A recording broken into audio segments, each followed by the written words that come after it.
Bonsoir à tous et merci de nous rejoindre dans l'info continue ce mercredi 24 décembre 2025.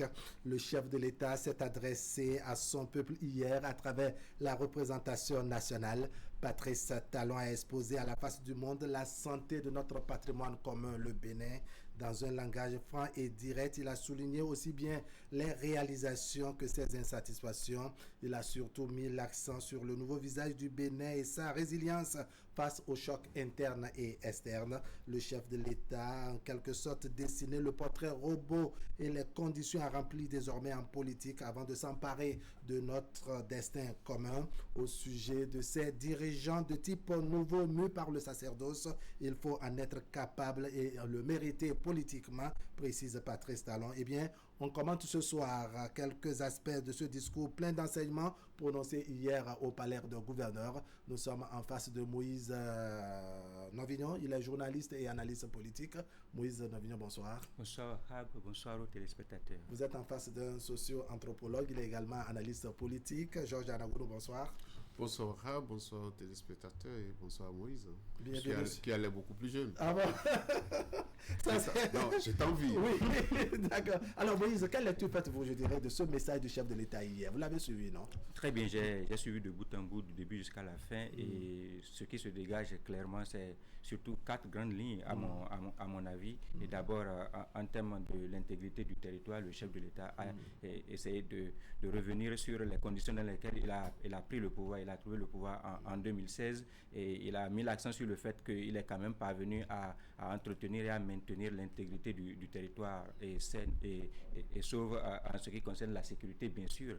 Et il nous était peut-être les quelques rares incursions à certaines frontières, le pays est quand même pacifié, en paix, et c'est à son actif. Il faut effectivement lui reconnaître ce mérite-là. Il est également revenu sur la santé économique du pays, et nous sommes tous témoins des progrès que nous avons pu accomplir en 10 ans sous la présidence de Patrice Talon, et effectivement c'était également à son actif, et c'était très intéressant de le souligner. On va peut-être revenir dans les détails tout à l'heure. Il a également essayé de voir également l'évolution de l'environnement démocratique, de l'environnement politique, et sans forcément s'attarder sur les réformes dont il est le principal acteur en termes de réforme du système partisan, de réforme électorale, entre autres.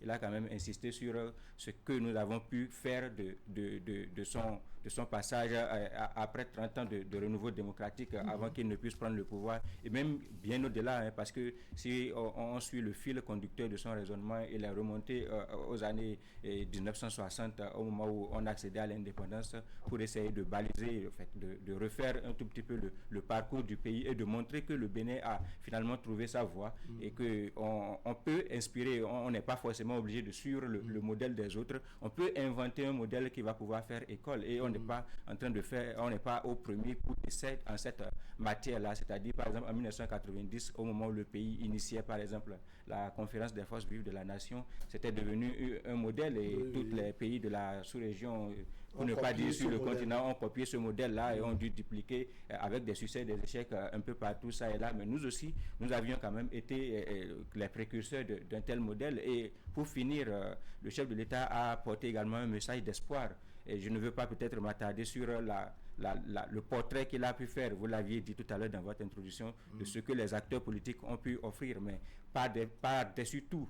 Et au-delà de tout ce qu'il y a eu comme constat, et vis-à-vis desquels il a pu apporter quelques éléments de réponse à travers ses actions et ses réformes, il a quand même porté un message d'espoir sous l'angle sous lequel il a envie que désormais les Béninois puissent se définir, puissent parler de leur pays, puissent considérer le pays, l'avenir du pays dans les 10, 15, 20 prochaines années. Je suis tenté de dire que c'est un coup magistral que vous nous donnez là, en ce qui concerne cette synthèse, dois-je dire, du message du chef de l'État. Vous en avez, je dirais, quelle lecture, monsieur Anagono? C'est vrai, c'est un peu pour un discours d'adieu. Je voudrais prendre les faces humaines, les faces humaines de ce discours, c'est-à-dire voilà quelqu'un qui a donné tout ce qu'il peut, à sa nation, mais est arrivé le moment où il faut se séparer. il faut savoir quitter le pouvoir. Je pense que le président de l'Assemblée, dans son introduction, a essayé de rappeler, je ne sais pas s'ils sont entendus pour le faire, mais a essayé de dire qu'il faut savoir quitter le pouvoir. Et que, donc, c'était ce moment-là pour le président de la République.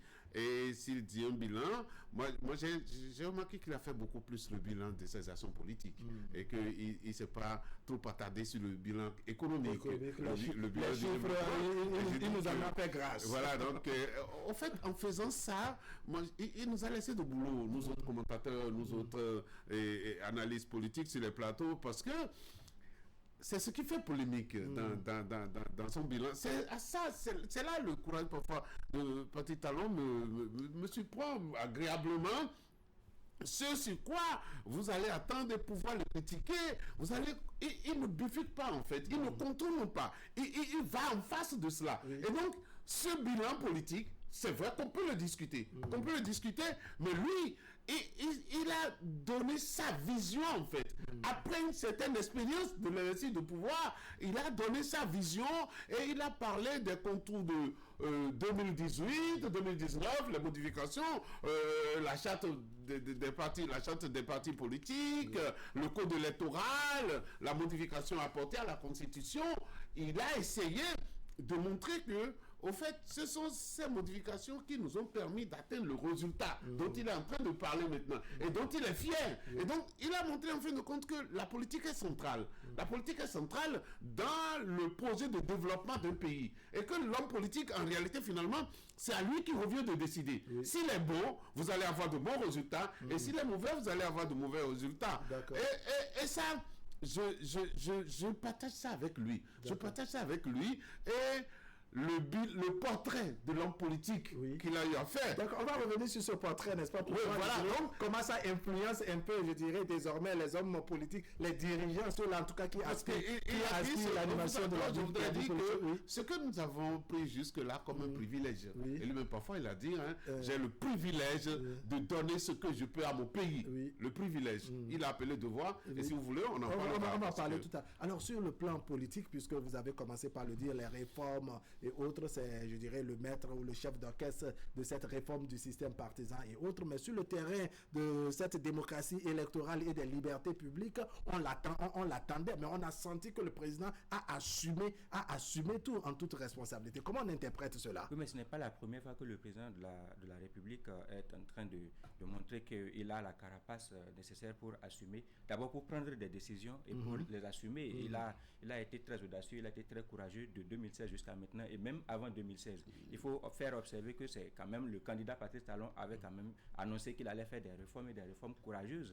Ça a été effectivement les mots-clés au moment de la campagne pour l'élection du président de la République en 2016. Il n'a pas dérogé à sa volonté et au milieu de tout ce qu'il y avait comme risque, surtout par rapport à sa proximité avec le peuple dans une certaine tendance, dans une certaine continuité par rapport à ce qui se faisait. Il a été obligé de se sacrifier et c'est là, il chute évidemment dans le bilan qu'il dresse de son action politique, c'est-à-dire il a été capable de se sacrifier. Il n'a pas voulu être populaire, il n'a pas voulu être au devant de la scène, il n'a pas voulu faire le spectacle. Il s'est dit, si c'est le prix à payer pour que moi je m'efface, pour qu'on ne soit pas en train de parler de Patrice Talon en bien et dans les louanges à longueur de journée. Et vous pouvez voir tout à l'heure, M. Anagonou, il revenait là-dessus, que le chef de l'État ne s'est pas attardé sur ses réalisations au plan infrastructurel, au plan social, au plan économique, mais surtout sur le bilan politique. Là où il est quand même on dirait que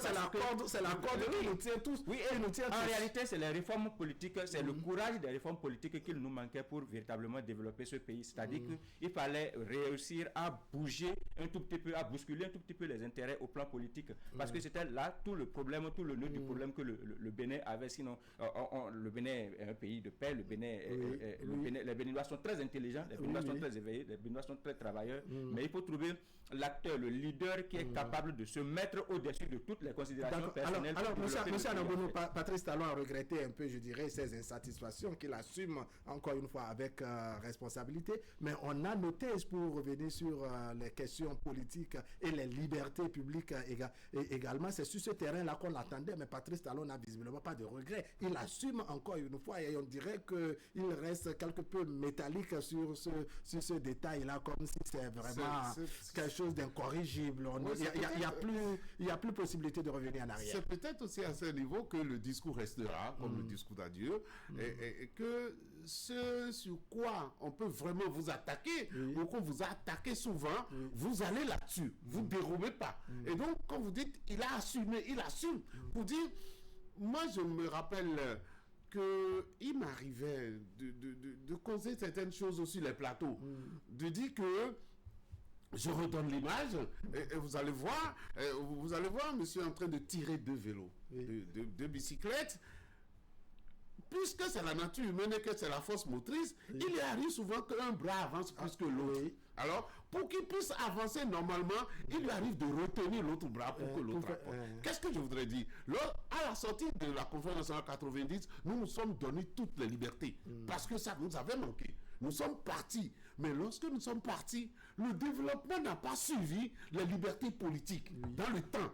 Et donc, quand est arrivé Patrice Talon, il a dit devant le MEDEF en France, c'est qu'il nous est arrivé de piétiner certaines avancées démocratiques. Encore une fois, une façon d'assumer ce qu'on reporte au plan national. Voilà. Mais il fallait le faire et qu'aujourd'hui, nous puissions voir le résultat. C'est vrai, dommage que parfois, certains ont été victimes de cette avancée. Mais il y a des martyrs dans une république. Il faut les avoir. Aujourd'hui, c'est de voir le résultat auquel nous sommes parvenus. Parce que Patrice Talon sait quelque chose.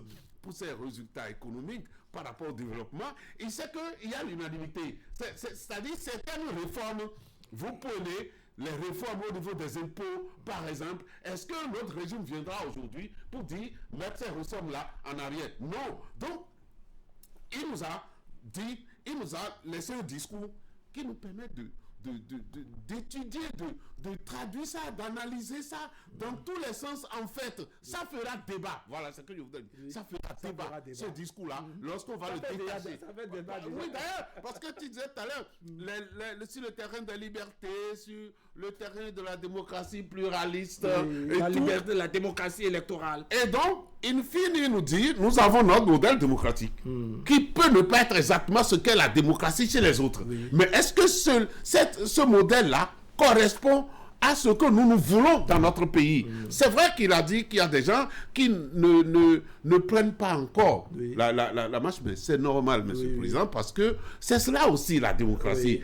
Que d'autres puissent ne pas être d'accord avec toi sur ce que tu dis. Mais ce qui est important, c'est la conviction de ce qu'il est en train de dire. Et ça, Patrice Talon, là, et les résultats lui donne raison, je voudrais dire, les résultats sur le plan économique, les résultats sur le plan de développement dans tous les secteurs. Il peut assumer que moi, j'ai fait ceci pour pouvoir avoir tel résultat et tel résultat. Après, on peut discuter. Alors, Moïse Novignon, il y a un autre détail dans le discours du président Patrice Talon, c'est désormais les dirigeants du type nouveau, si je peux me permettre, parce qu'il a fait une forme de portrait robot de désormais ceux qui aspirent nous diriger, prendre notre destin commun. Ce ne serait pas amusant. Vous permettez que je vous donne lecture d'une portion de son discours parce que là, on n'a pas l'extrait sous la main. Il dit: au Bénin, il ne suffit plus d'être harangueur de foule et vendeur d'illusions proclamé acteur politique pour s'emparer de notre destin commun sans autre projet que d'en jouir seul avec les siens. Pour nous diriger au Bénin, nous protéger, assurer notre développement et notre bien-être, il faut en être capable et le mériter politiquement. Qu'est-ce que vous êtes sans le diagnostic est oui, tout vous posé. Comprenez quoi? Le diagnostic est tout posé. Et pour pouvoir bien cerner, mieux comprendre ce que le chef de l'État est en train d'exprimer dans cette portion de texte que vous venez de livrer, il faut revoir comment est-ce qu'on a fabriqué les hommes politiques sur l'échiquier national, tout au moins à partir de 1990. C'est beaucoup plus de jouisseurs que d'acteurs politiques confirmés. Pour s'en apercevoir encore plus, il y a eu combien de formations politiques à l'intérieur du pays qui détiennent véritablement d'écoles politiques où effectivement les adhérents, les membres font les classes, c'est-à-dire qu'ils font tout le parcours qu'il faut pour pouvoir devenir acteurs politiques. Et sur les 10 ans qui ont précédé le mandat du président Patrice Talon particulièrement, on a observé observé le type d'acteurs qui animaient la vie politique, c'est généralement des cadres, des intellectuels, peut-être des enseignants à l'université, des enseignants d'un certain niveau. Vous voyez, le titre de docteur a été très ronflant pendant les 10 ans du prédécesseur de Patrice Talon. Et à ce moment-là, qu'est-ce qui se passait particulièrement? Il suffit simplement qu'on fasse la promotion d'un cadre, qu'il devienne directeur ici, chef service là-bas, et le lendemain, il crée un mouvement, il devient chef de mouvement ou bien chef de parti politique. C'est comme cela qu'on a animé. En même temps, il a la casquette d'acteur politique. En même temps, et parfois même, c'est au détour de messes, de messes d'action de grâce, de messes de remerciement, d'action de remerciement. Il faut avoir le courage de dire les choses clairement telles qu'elles se présentaient. Et donc, c'est des acteurs politiques de cette nature-là qui animaient la vie politique, le débat politique chez nous, jusqu'à Patrice Talon. Et donc, vous pouvez voir comment il a essayé de remettre, c'est pas il a essayé, comment il a remis de l'ordre dans un certain nombre de choses, dans une certaine, par rapport à certaines pratiques, pour qu'aujourd'hui, plus n'importe qui ne puisse se prévaloir d'être leader politique simplement parce qu'il est capable de demander une messe d'action de grâce. Oui, parce qu'il est capable d'arranger les fous, d'avoir du monde autour de lui. Ça, ce n'est qu'une première illustration. J'évoquais tout à l'heure les formations politiques. Il n'y a pas eu de formation politique depuis 1990 qui ait pu, par exemple, soutenu, je dis, présenter un candidat pour pouvoir prédestiné à notre destin commun. Il faut accepter la répétition. Et donc, vous pouvez voir, ça veut dire que les partis politiques, en réalité, étaient déjà en faillite. Ils étaient déjà en incapacité de proposer effectivement le meilleur label, le meilleur client, le meilleur acteur pour que le peuple béninois puisse faire son choix. Et à partir de cet instant-là, effectivement, il faut avoir le courage, à un moment donné, de casser la baraque, de mettre de bémol, d'arrêter une certaine façon de faire et de désormais réajuster les choses et remettre effectivement le débat politique entre les mains de ceux qui en sont capables. Il ne faudrait pas effectivement que ce soit des harangueurs de foule, quelqu'un simplement capable de rassembler les gens autour de lui dans son quartier pour dire oui, je mérite de prédestiner. Alors, doit-on interpréter cela comme une forme de nouveau départ également pour la vie politique? Désormais, ceux qui aspirent nous diriger, prendre la tête du pays, ce ne serait pas bon les connus parce qu'ils ont la capacité de mobiliser la foule derrière eux, n'est-ce pas? Mais ce seraient des gens qui sont mus, je dirais, par le sacerdoce, par le devoir. Vous savez, il y a un élément qui est important en politique, c'est l'éloquence. En politique, en réalité, vous devez être éloquent. Éloquent, ça vous permet de pouvoir convaincre les autres, Et ça, Patrick Talon ne l'est pas moins. Moi, je me rappelle de ces meeting en 2016. Vous savez, la première fois que j'ai vu Patrick Talon en train de parler, c'est d'ailleurs Canal 3 qui est allé lui faire une interview en France. Et quand moi j'ai suivi l'interview du monsieur, j'étais séduit tout de suite. Parce qu'il avait ce qu'il faut. Et ça aussi, ça harangue les foules. Ça harangue les foules. Donc, en parlant de ce qui peut être l'homme politique de demain, c'est qu'il est en train de dire il ne faut pas que vous ayez seulement la parole. Il ne faut pas que vous ayez seulement la parole. Les beaux parleurs, là. Voilà. Ce n'est pas ça. Ça peut être un atout, mais il faut en avoir quelque chose de Vous devez avoir le programme, vous devez avoir la capacité de diriger et de pouvoir prendre des décisions et de pouvoir même parfois donner un corps défendant comme il a fait lui, en disant je suis prêt à assumer les responsabilités. C'est peut-être ça. Mais moi je voudrais dire l'homme nouveau. L'homme de type nouveau, d'homme politique. Au fait, je voyais que mon vis-à-vis était trop optimiste. Il n'est pas encore là, l'homme nouveau. C'est à quoi appelle peut-être le chef de l'État, il viendra demain. Et moi, j'aime bien quand il dit je serai à la touche et je vais voir faire. Et je ne voudrais pas qu'il soit vite déçu, parce que les hommes politiques, quand vous prenez ceux qui sont sur la scène aujourd'hui, je veux dire, en quoi ils sont différents de ceux qui étaient sur la scène hier? Non, il y a seulement que Patrick Talon a donné un encadrement, surtout à son groupe politique. C'est normal, c'est son groupe politique qui puisse lui donner, mais cela ne fait pas encore des gens un type d'homme nouveau. Patrick Talon est nouveau, il a posé ses exigences pour ceux qui doivent être avec lui, et ils l'ont fait. Mais l'homme, si nous prenons le pli, cela veut dire que l'homme politique de type nouveau viendra demain. Viendra demain, peut-être, moi, c'est pas, ma génération est vieillie déjà. Peut-être à votre génération, ça viendra, mais l'homme politique de type nouveau de demain, n'est-ce pas? Il faut qu'il vienne avec un projet, pas seulement qu'il vienne en tant que jouisseur, et je dirais, son entourage, ou sa foule qui vient jouer, mais il doit venir avec un projet. Est-ce que là, le message du chef de l'État ne va pas au-delà des acteurs politiques eux-mêmes? Parce qu'on sait que d'ordinaire, nos concitoyens ne votent pas le projet, on vote parfois à la tête peut-être, ou bien là où on a bénéficié de quelques billets de francs CFA. Bien sûr, vous me permettez de revenir toujours sur le même sujet et en progressant dans ce que j'étais en train de dire. Je suis tout à fait sidéré et je partage en partie les avis de M. Anagono tout à l'heure. Et je voudrais faire observer que là où le président Patrice Talon veut surtout chuter, et effectivement là où il veut en arriver à terme, c'est qu'on puisse dépasser les personnes et qu'on puisse effectivement aller vers les idées. Et pour pouvoir davantage comprendre également dans ce sens-là, il faut peut-être remonter à l'interview qu'il avait accordée quelques semaines auparavant et pour parler tout petit peu de l'actualité.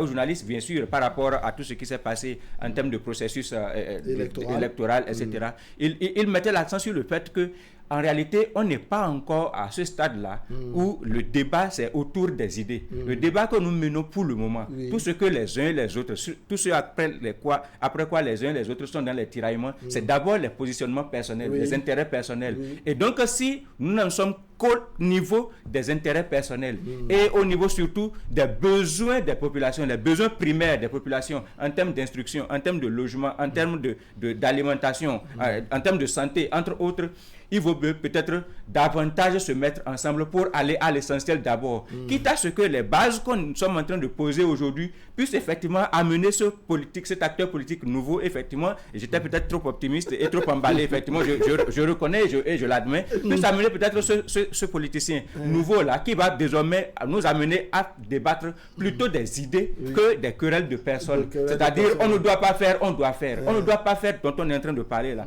Pourquoi est-ce qu'on ne doit pas faire? Est-ce que c'est sur la base de quelque chose de tangible, de factuel, ou alors c'est on ne doit pas faire parce que c'est tel qui est là, on ne doit pas faire et je ne fais pas confiance à Y pour pouvoir le faire. Pourquoi c'est autant de X qu'on doit le faire? Parce que nous sommes des Béninois, nous avons vécu ces réalités-là. Et je donnais une illustration récemment quelque part qu'il y a des contrées dans ce pays-là où les acteurs, les cadres se mettent dans des creusets bien définis et surtout ils s'illustrent beaucoup plus du côté de l'opposition politique pour porter entrave à des projets de développement, des projets qui vont directement dans l'intérêt des communautés, dans l'intérêt des populations.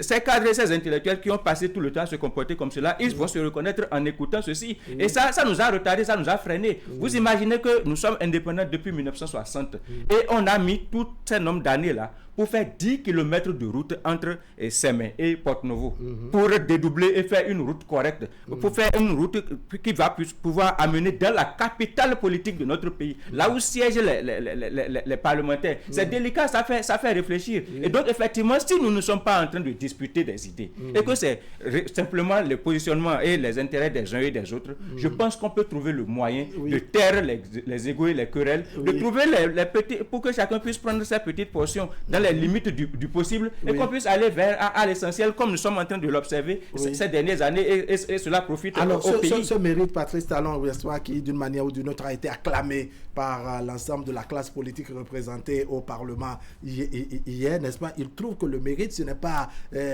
en tout cas des lauriers qu'il doit porter sur sa propre ou sa seule tête, c'est pour tous les concitoyens béninois. Comment vous interprétez cela? Il a surtout rendu hommage aux hommes politiques, à la classe politique, à tous les concitoyens béninois, à l'armée et tout. Voilà, mais surtout sur les hommes politiques, parce qu'on y parlait, qu'on a passé que c'est son bilan politique. Il a raison d'évoquer cela, parce que lorsqu'il est venu et qu'il a posé ses règles, ce sont ceux qui ont accepté le suivre, qui ont formé le groupe politique autour de lui. Et c'est eux qui ont permis que les réformes successives puissent avoir lieu. C'est eux qui ont permis d'abord qu'on puisse toucher à la Constitution.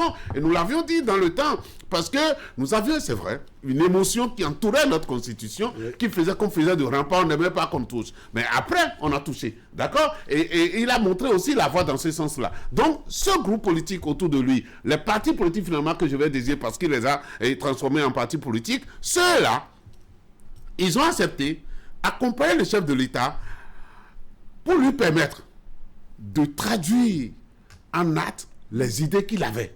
Les idées qu'il avait. Donc, c'est d'ailleurs ça, cet accompagnement-là, qui lui a permis de faire cela, qui fait que le chef de l'État parfois dit restons tous ensemble alors. Il parlait tout à l'heure de cette rencontre qu'il a eu avec les jeunes où il disait, mais qu'est-ce qui différencie BR de UPR? Qu'est-ce qui différencie de LD? Et en donnant il a donné par exemple l'exemple de microcrédit. C'est vrai, il a amené le microcrédit. Personne, mais on a rendu ça meilleur. C'est ça les idées. Donc ces gens-là, il se devait effectivement de leur donner. Et quand nous prenons les hommes en âme, oui, mais c'est encore chaud. C'est encore chaud, nous y sommes encore. Oui. Leur dévouement, il y a 2 semaines à peu près, leur dévouement, leur attachement à la République, leur attachement à la démocratie les a permis de nous aider à éviter le pire qui était annoncé. Donc c'est normal qu'ils puissent l'être. Et finalement donc, lorsque c'est venu dans ce pays où vous ne pouvez plus acheter grand-chose sans payer votre TVA, c'est les réformes Patrice Talon, ça. Vous ne pouvez pas acheter grand-chose sans payer votre TVA. Et TVA, vous savez, même celui qui est au village paye. Celui qui est au village l'achète. Et quelqu'un, pour ça, je pense que le Ghana me disait, TVA, c'est surtout fort. La plus vraie, c'est toujours aussi les parfums. D'accord? Les parfums, si tu es pauvre et que tu veux aller acheter un bon parfum, tu vas payer même taxe que le riche qui est en train de l'acheter. Donc, l'effort vient de nous tous, en fait. Parce que tous ceux qui achetaient... Bon, c'est vrai qu'on n'a pas encore commencé par donner des tickets... comment on appelle le reçu avec TVA dans les buvettes, je pense on n'est pas encore arrivé. Facture normalisée, mais on va y arriver. Donc ces réformes-là, c'est le peuple qui a consenti les efforts pour permettre. Parce qu'aujourd'hui au Bénin, c'est vrai, Patrice va le dire, il va revendiquer cela. Quand nous voulons faire quelque chose, nous comptons sur nos propres forces d'abord. Alors c'est en comptant vraiment sur nos propres forces qu'aujourd'hui, on parle du Bénin à l'international, parce que le discours de Patrice Talon, sans forcément le parler, arrive à ce niveau également où aujourd'hui, on a posé des actions. Le Bénin retrouve désormais son chemin. Ce sont les expressions du président Patrice Talon. Et que même à l'international, on est convoité, envié. Tout à fait, tout à fait. Et ça a été une volonté politique sérieuse et pertinente. Les instruments ont été mis en place pour qu'on en arrive là, à commencer d'abord par l'érection des infrastructures de tourisme, dont la place de l'Amazone, par exemple, les statues de Biogara, par exemple, même le vaudou. Pour ceux qui ont l'habitude de voyager, de sortir du pays, et il est arrivé pendant longtemps, dès que tu te présentes comme béninois, on t'identifie immédiatement au vaudou et surtout suivant le côté négatif. Suivant le côté négatif. Aujourd'hui, le vaudou est labellisé. Les gens prennent l'avion aujourd'hui pour venir vivre le vaudou dans toute son étendue, dans toute sa splendeur. Et donc, vous pouvez voir, c'est beaucoup d'efforts. C'est une stratégie politique qui a été sérieusement et soigneusement implémentée. Il est même arrivé un moment où il a été recruté jusqu'à 2000, je pense, si je ne dis pas de bêtises, et peut-être même au-delà, jeunes qui avaient été formés pour essayer pour servir dans le guidage et l'encadrement, bien sûr, sur le terrain du tourisme. Donc, il y a un travail qui a été fait effectivement pour redorer et refaire l'image du pays, à la fois pour le compte des Béninois, mais également pour les étrangers, pour l'extérieur. Et cela est en train de porter son fruit aujourd'hui. Même quand vous regardez dans les boutades qu'on lance ça et là sur les réseaux sociaux, par le passé, quand les Congolais, les Camerounais, les amis Congolais, Camerounais, Ivoiriens et autres se taquinent sur les réseaux sociaux, le Bénin était complètement absent des débats. Aujourd'hui, les influenceurs, les web activistes, etc., dès qu'il y a de sujets de causerie, le Bénin devient le Bénin est devenu incontrôlable jusqu'à ce qu'il y a des mots-clés. Le journaliste sportif Anthony Pla, qui est très connu sur le plan africain et surtout international, récemment, pour donner le score du Bénin, a trouvé le sobriquet. C'est vraiment un sobriquet, c'est pas une expression qui est très plébiscitée, mais qui est quand même très utilisée sur les réseaux sociaux pour pouvoir dire le pays de Atassa a eu tel score par rapport au pays de Fimbu, par exemple. Vous voyez, donc nous sommes revenus au centre, que ce soit pour les choses de blague, les taquineries, mais également pour les questions essentielles. Effectivement. Merci beaucoup. Moïse Novignon, merci beaucoup. On a beaucoup de choses à dire, n'est-ce pas? On va décliner au fur et à mesure que le temps nous permet ces grandes lignes du message du chef de l'État hier au Palais des gouverneurs. Monsieur Anagodou, merci également d'être passé sur le plateau de l'Info Continue. Mesdames, Messieurs, ce serait tout pour aujourd'hui. Merci de nous avoir suivis. L'information continue sur Canal 3 Bénin. Vous avez tout à l'heure la rediffusion et demain autour de 10h30. Allez, portez-vous bien.